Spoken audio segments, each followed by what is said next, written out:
Hello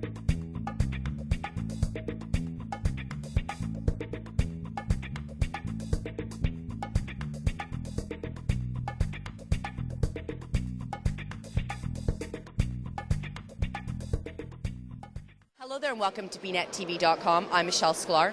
We're here at the CTIA Wireless and IT Show at the Moscone Center in San Francisco. I'm joined by Adam Levin of Cinema Electric.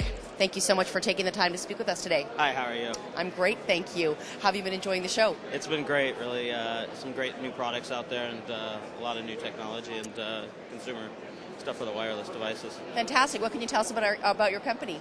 Well, Cinema Electric distributes video content to operators worldwide. We have about 90 direct deals, anywhere stretching from North American carriers such as Helio and Verizon to T-Mobile and O2 in Europe.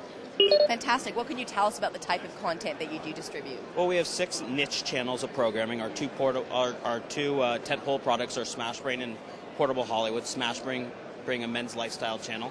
Portable Hollywood being a more entertainment branded channel, anything from late nights to movie premieres. And those are our 2 niche channels. We just premiered a new offering called Mobile Laugh Network, which is the best of the comedy world. Short comedy clips all made for the cell phone. And are you needing to license that content from other branded companies? Is it user-generated? Do you have your own production teams out there? Well, we have our own production team, but we supplement it with acquired and licensed content as well as UGC content for some of the brands that support that type of content. Wonderful. Now, you just announced that you have a new partnership as far as acquiring branded content. Absolutely. We just signed a new partnership with Singa Entertainment to license all of their martial arts films and create those long feature-length films into mobisodes, 2 to 4 minutes in length.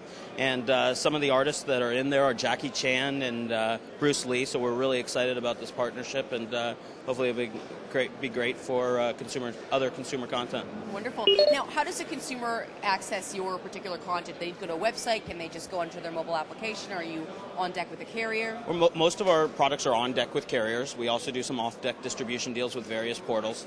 But as I mentioned, we're in 90 different operators on deck, so a lot of our content can be found on deck. So I'm assuming, therefore, it's international. Absolutely. What can you tell us about some of the different experiences working in these various markets as far as the type of content that may be more popular in one country versus another country, and how you're learning to tailor yourselves accordingly? No, absolutely. That's a great question. I think the consumption trends are a lot different. If you take the North American audience, they really consume in streaming length clips, where our international and European base definitely prefer the downloadable clips. About 60% of our business right now is of downloadable clips, mostly coming from the European market. And is that because of the bandwidth and the carrier charges and all those types of things are making it more costly in the United States for downloadable versus streaming? What are some of the cost differences compared to the European market? Well, the cost differences, in the European market, bandwidth is a big issue, and carriers are charging heavily for the data charges just to download the clip. I think it more has to do with consumption, the consumer traits, than anything, than more to the cost structure of the 2 particular products. So that's what's playing a role right now. Is I think in the North American, U.S., and Canadian markets, specifically including Latin America, we'll see a huge surge in the downloadable clip business as well this year. Now, what are you doing to create a sustainable business model? We've been talking to some really great companies at the show that all have their own spin, if you will, on the type of content that they think the consumer wants to experience. What's your thin edge of the wedge? Well, we've built our company based on a very similar model to independent financing of feature films, where you see approximately 50 to 60% of revenue support and come from foreign markets and foreign territories other than U.S. and Canada. We've built a similar business where we've now have 90 different distributors, 90 different direct relationships with operators.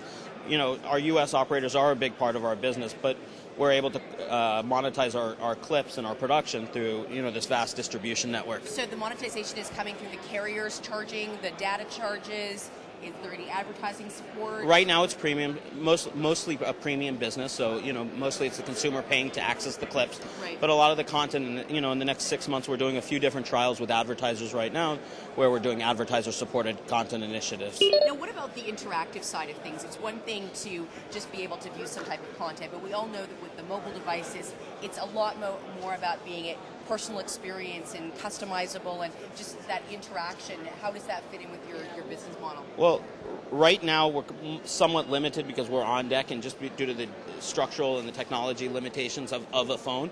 But I think, as we grow and as carriers progress, there'll be much more. The element will be much more interactive. So you could press 1 for Choose Your Adventure. We just built out a product called Dream Date earlier this year that launched on Sprint that basically allows the consumer to choose your own adventure type of dating fantasy game that we're really happy with. Sounds like fun. Absolutely. Right on. Well, thank you so much for joining us, Adam. We appreciate that. We've been talking with Adam Levin from Cinema Electric, and I'm Michelle Sklar for VNetTV.com.